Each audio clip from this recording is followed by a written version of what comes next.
Hey folks, David Stewart here. Thought I would take a minute to give you my first impressions on this game here. This is Elder Scrolls Online, Tamriel Unlimited. This is sort of the 2.0 version of Elder Scrolls Online, which came out last year, and which featured a traditional subscription-based model. And this version is a pay-to-own model.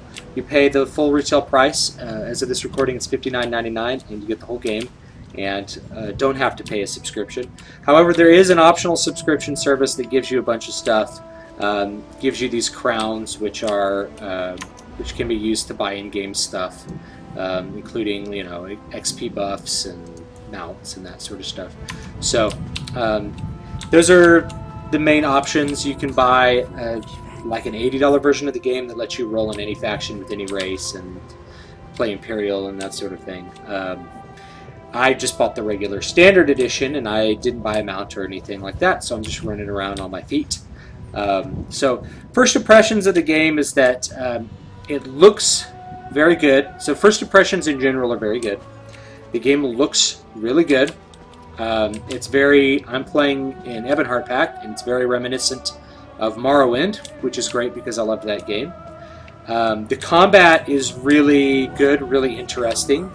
The leveling up system, I think, is also good. It's somewhere between what an regular Elder Scrolls game would be and what an MMO would be. So overall, it's pretty good.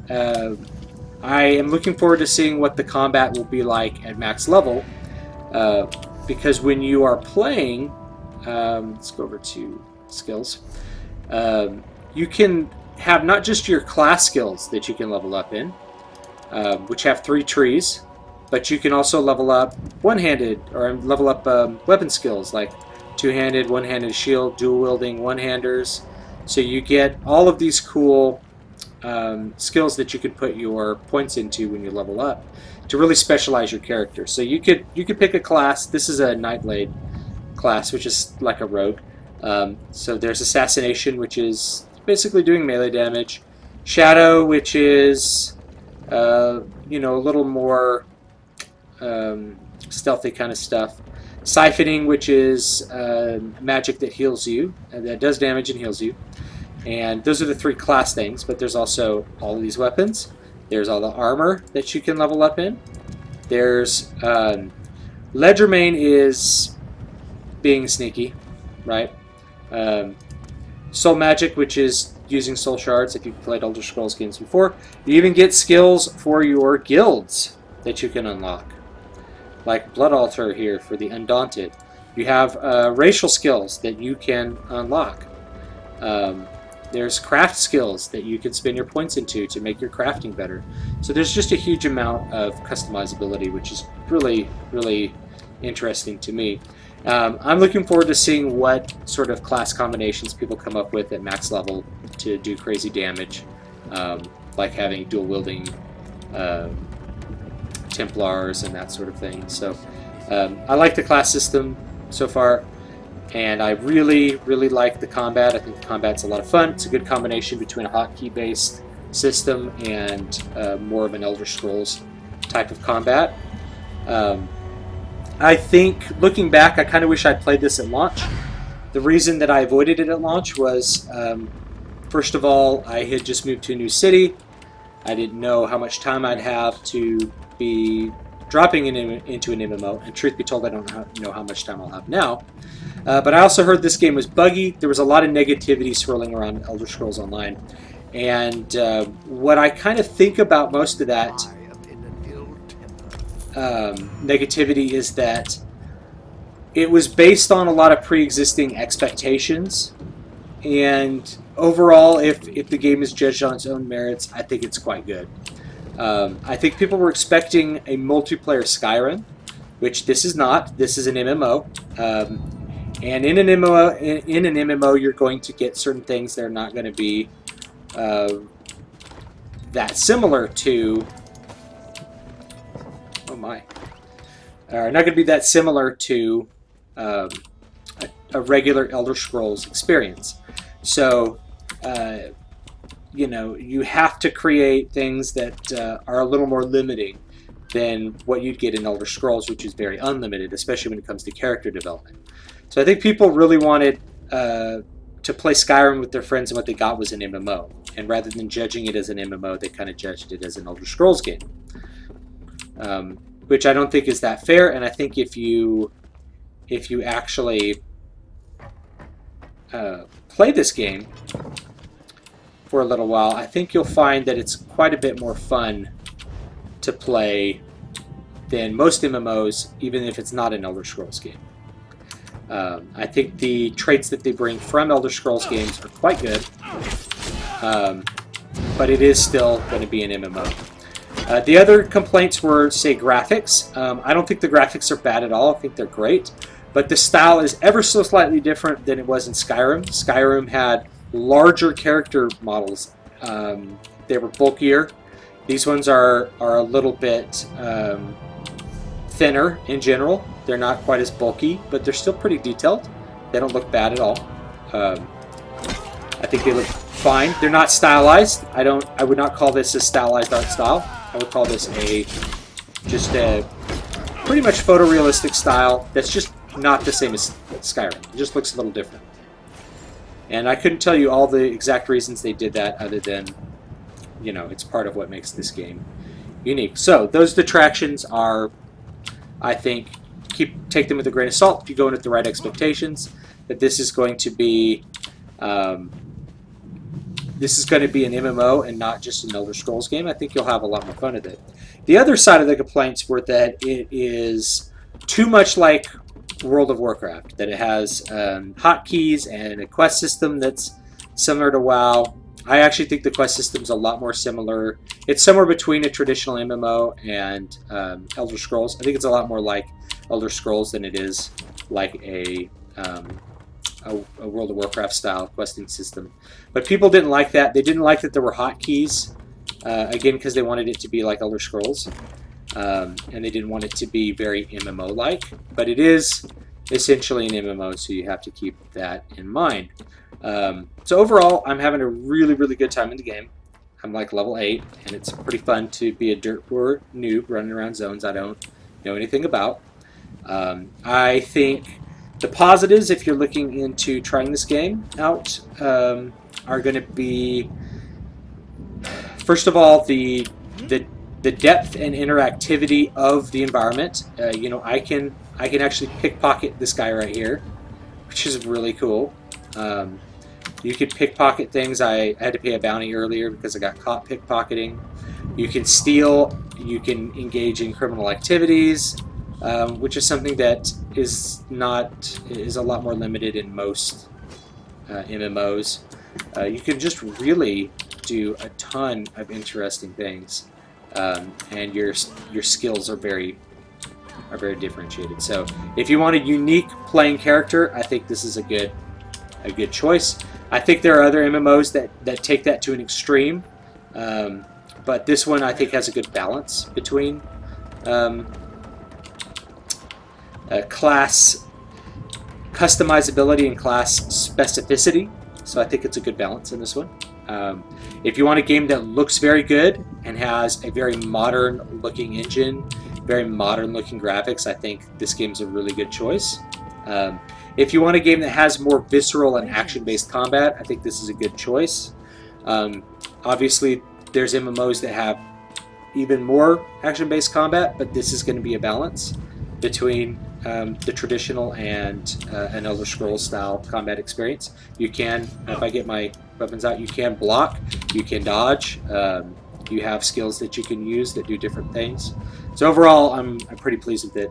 Another positive thing I would say about it is that, unlike most massively multiplayer online role-playing games, unlike most MMOs, it doesn't just drop you in the first zone and have you wander around killing rats. It starts you off with a story-based quest that's pretty interesting and has a really beautiful environment and has some great cinematics. So the game really starts you with its strong suit, which is good lore, good story, good graphics, and good animations. Everything that is appealing about the game is presented to you right at level 1. That's pretty fun to experience. So I I think that that's a really positive thing, and I think if you are looking for a game that's not exactly like Elder Scrolls, but has a lot of the great things that made Elder Scrolls lots of fun, I think this is a really good choice. Obviously, it's not going to be the same as an Elder Scrolls single-player experience, and it's not good to walk into this game with those expectations. But I think if you don't have those expectations, I think it's going to end up being quite fun for most people. I'm playing this game coming from a perspective, just so you know what I've done. I played... The main MMO I played is World of Warcraft, but I've played others over the years. I sunk a lot of time into Aeon for a while, and I really enjoyed that. I played EverQuest before I played World of Warcraft, though not very seriously. I've played a smattering of other ones. I played Warhammer Online when it came out, and I actually really enjoyed that game. I think the reason that I've ended up going back to World of Warcraft over and over again is because, number one, it's familiar, and number two, that's where I met most of my friends that I play MMOs with, and they keep going back to it. So you end up kind of wanting to play wherever your friends are. I'd say if you're willing to take the chance to play a game where you don't have friends, I don't think you are making a bad choice with Elder Scrolls.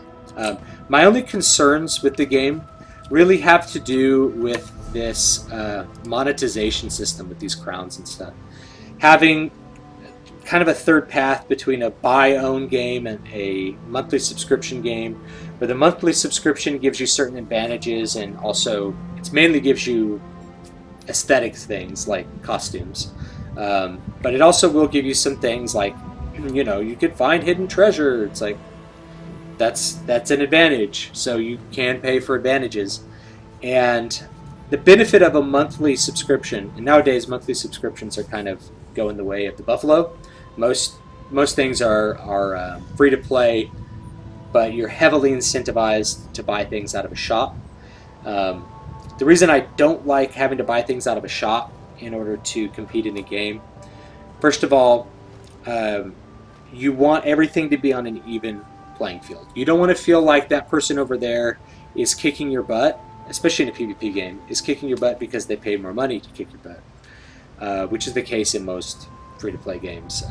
And this one does give you certain advantages. I don't know how strong those advantages will be toward the end of the game, but there will be advantages, so that is a concern. Also, the fact that they are having incremental DLC, they're introducing that pretty soon. If you pay the subscription, you get access to the DLC. If you didn't, then you don't necessarily get access to that DLC. So I don't know. I don't really know how I feel about that. I don't think that's the best. I think the best, from a player's perspective, the best situation is probably a monthly subscription with lots of content for you to do. That may not be the most popular right now, but I think that yields the best experience. Everyone's on the same level. I think the disadvantages to that is that the publishers are going to want to extend the game experience as much as possible to make you pay for multiple months rather than giving you lots of content that you just can play and then stop and play again, or however you want with other games like that. So those are my concerns. The big concern is I don't know what their current monetization strategy will do to the game in the long run. I think because it had a kind of a shaky launch, there was a lot of bugs, there was a lot of negative feedback from people who had bad expectations about the game. They abandoned that monthly subscription service, and I think I kind of ultimately wish they'd stay with it. At the same time, they've also released this on PlayStation 4 and Xbox, so those platforms are going to demand probably a different monetization strategy than $15 a month to play. PC gamers have no problem paying subscription services if they're playing a game a lot, but I feel like console gamers, it's just something they're not used to, so they're probably not going to do it. Anyway, those are my thoughts. So first impressions, it's very good. I've had a lot of fun playing the game. I've had a lot of fun playing with random people. I've had fun playing my class and figuring stuff out and looting stuff out of crates and customizing my class and exploring the lore. That's a big positive that I may not have gotten into. The Elder Scrolls lore is tremendous. I think it's much better than World of Warcraft's lore. I think it's as good as Warhammer's lore, though Warhammer Online is not around anymore. I think it's as good as EverQuest's lore, and EverQuest's lore is tremendous. It's huge, and it's really good. So you get the Elder Scrolls lore experience. That's a very, very, very deep universe to sort of dig into if you want to explore a world with lore. I think ESO will probably end up being pretty good about that. I've only gotten to level 8, so I haven't seen too much. I'm over here in Morrowind still, basically. So that's what I'm doing. But anyway, thanks for watching, and if you like what I said, let me know. If you have your own inputs to say about this or World of Warcraft, let me know. I'm always happy to have discussions or make follow-ups, videos to anything like that. So anyway, have a great day, and don't forget you can find me streaming this game and a bunch of other stuff at twitch.tv/DavidVStewart, and have a great day.